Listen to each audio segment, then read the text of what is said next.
Boolean algebra में एक problem solve करके दिखा रहे हैं। जैसे कि हमारे सामने प्रॉब्लम है a plus A dash B dot A dash plus A dot B, इसका आंसर b दिखाना है। तो उसको मैं प्रूव करने जा रहा हूँ। LHS ले ली मैंने, a plus A dash dot B और a dash plus A dot B. अब क्या होगा, मैं लगा रहा हूँ distribution law a plus A dash और यह होगा a प्लस बी। इधर भी लगेगी डिस्ट्रीब्यूशन लॉ, यहाँ आएगा a डैश प्लस ए और a डैश प्लस बी। अब देखिए a प्लस ए डैश क्या होता है, कॉम्प्लीमेंट लॉ से बंद हो जाएगा इनटू a प्लस बी। यहाँ पर a डैश प्लस ए ये भी कॉम्प्लीमेंट लॉ से बंद हो जाएगा, ये a डैश प्लस बी।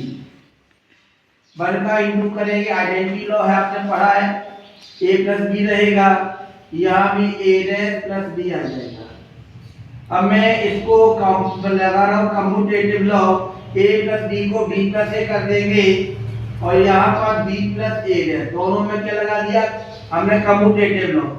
दोनों में हमने कम्यूटेटिव के बाद अब मैं लगा रहा हूँ क्या, डिस्ट्रीब्यूशन लॉ। तो b दोनों में लेफ्ट में है, प्लस लग जाएगा बाहर a dot A dash. a dot A dash complement कहता है जीरो होता है और b प्लस जीरो को आइडेंटिटी लॉ कहता है b आएगा। यानी हमारी जो प्रॉब्लम थी वो सॉल्व हो गई है। बढ़ते आगे प्रॉब्लम की तरफ। अब हम आपको सेकंड प्रॉब्लम पे ले जाते हैं। ये बहुत इंपॉर्टेंट प्रॉब्लम है, इसे हम लोग कैंसिलेशन लॉ के नाम से भी पुकारते हैं। हिंदी में इसको निरसन नियम भी कहा जाता है। ये लॉ कह रहा है कि यदि कोई बूलियन अलजेब्रा है, हमने मान लिया कि let B plus dot dash B are Boolean algebra,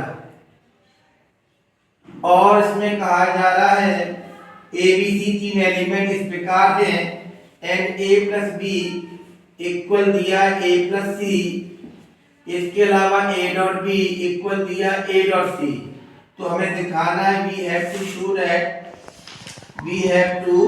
show that क्या b इक्वल सी, यानी कि लेफ्ट से a कैंसिल हो जाएगा और यह डॉट में a कैंसिल होगा, तो b इक्वल सी मिलना चाहिए, यहाँ भी b इक्वल सी मिलना चाहिए। ठीक है, मैं b लेके चल रहा हूँ। अब b लेके चल रहा हूँ तो इसको मैं लिख सकता हूँ, आपने भी पढ़ा होगा, ये एब्जॉर्प्शन लॉ होता है। इसको लिख सकते हैं हम लोग कि a dot b plus b बराबर b होता है। मैं लिख देता हूँ इसमें एब्जॉर्प्शन लॉ। क्या लगा दिया हमने, एब्जॉर्प्शन लॉ, अधिशोधन नियम हिंदी में कहें तो। अब मैं डिस्ट्रीब्यूशन लॉ लगा रहा हूं, यहां a प्लस बी हो जाएगा डॉट b प्लस बी हो जाएगा। अब a प्लस बी को मैं लिख सकता हूं, a प्लस सी हमें दिया जा रहा है और b प्लस बी आपको दिख रहा होगा, इसको मैं b लिख सकता हूं क्योंकि ये आपका आइडेंटिटी लॉ होता है।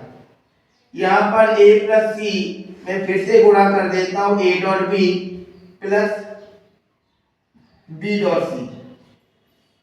अब क्या होगा, a डॉट बी को हमें दिया a dot C plus c dot B. अब क्या करेंगे, दोनों में c कॉमन करना चाह रहे हैं, मैं इसको लिख सकता हूँ c dot a plus c dot b। यहां से c हमने लगा दिया है डिस्ट्रीब्यूशन लॉ।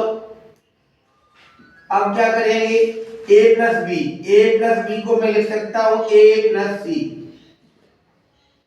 अब आप देख सकते हैं यहां से भी हमारा फिर लग जाएगा distribution law, c dot a c dot C identity के द्वारा फिर c हो जाएगा। यहां फिर से हम लगा सकते हैं अधिशोधन नियम यानी एब्जॉर्प्शन लॉ।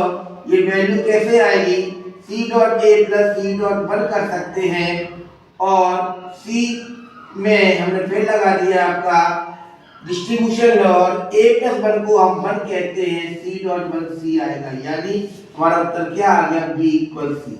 यही हमारा क्या है, कैंसिलेशन लॉ। आज तक थैंक यू।